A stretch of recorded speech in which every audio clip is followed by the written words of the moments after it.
Hi, welcome back. It's Laura at Hyperstamper. This is a journal that I had actually on Etsy, and the cover wasn't as appealing as I wanted it to be. And so what I did is I repurposed the cover using an antique. This is the original frame. This is made in Switzerland. So it's this beautiful gold frame that has the pressed flower arrangement under glass. Now I took the glass out and replaced it with acetate so that there was no danger of it breaking.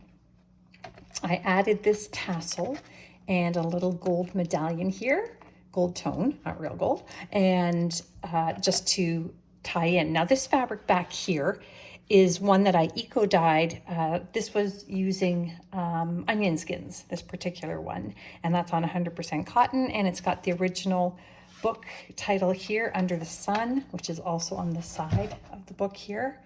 And this is a lovely, different kind of journal. I had a journaling friend who months and months ago suggested I put these on a journal, and I'd been thinking of it, so now I thought I would try it.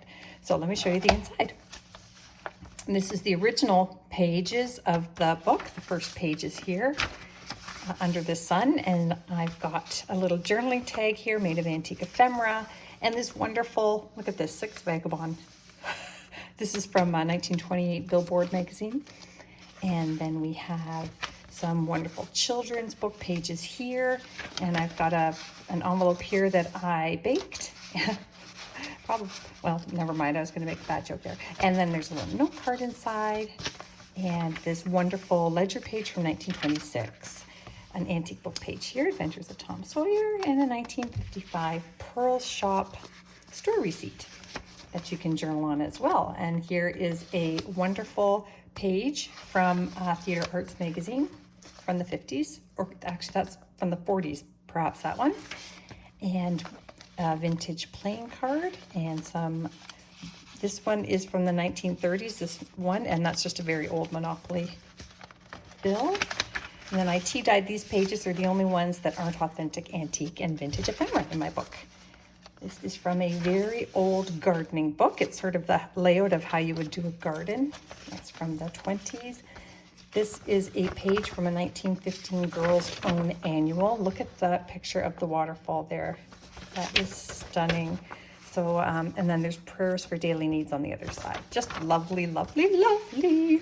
And then this is a souvenir page from a 1950s Lincoln souvenir book that was purchased in Washington, D.C. by the owner of that bit of ephemera. Look, a little teeny tiny vintage stamp in there, also from Switzerland. I thought that would match the Swiss flower arrangement on the front.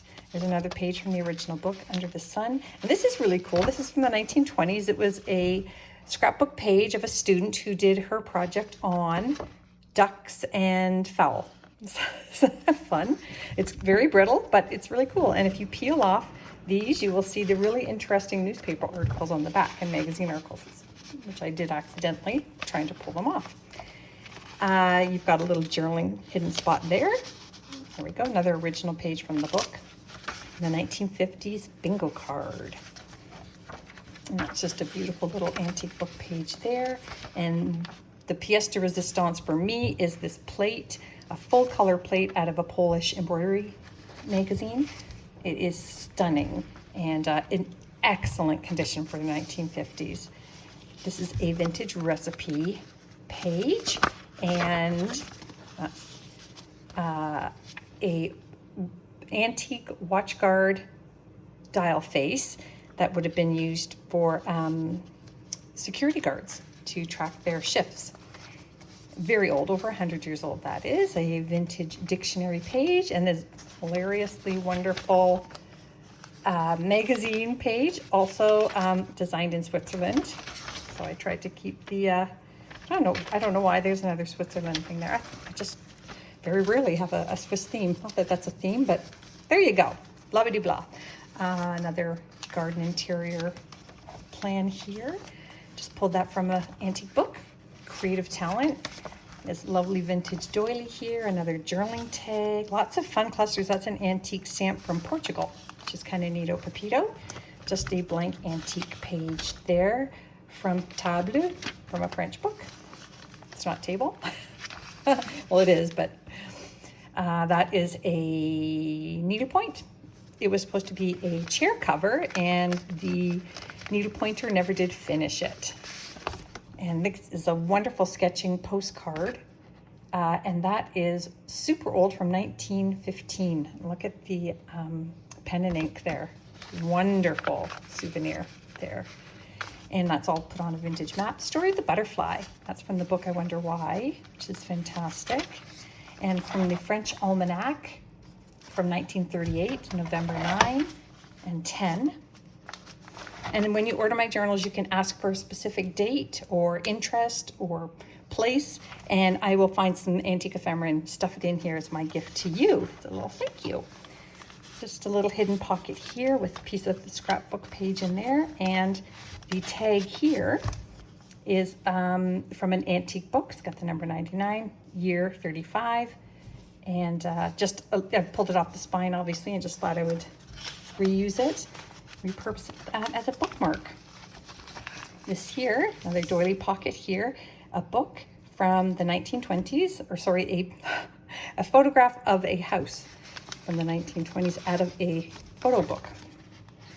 And another antique book page, and another image from the original book, and an antique music sheet, copyright 1920, down here, and a children's illustrated activity page, and just another beautiful little antique page here. That's a beautiful poem, The Joy of Getting Home. Isn't that lovely? Antique stamp here, and this is a vintage book cover, The Life of Samuel Johnson. I turned that into the pockets here. Isn't that fun? I think it's fun. All right, more of the flip sides, another wonderful stamp there, and that brings us to the back. So I hope you love it. It's on Etsy, and it's hyperstamper.etsy.com, and don't forget to subscribe. See you soon.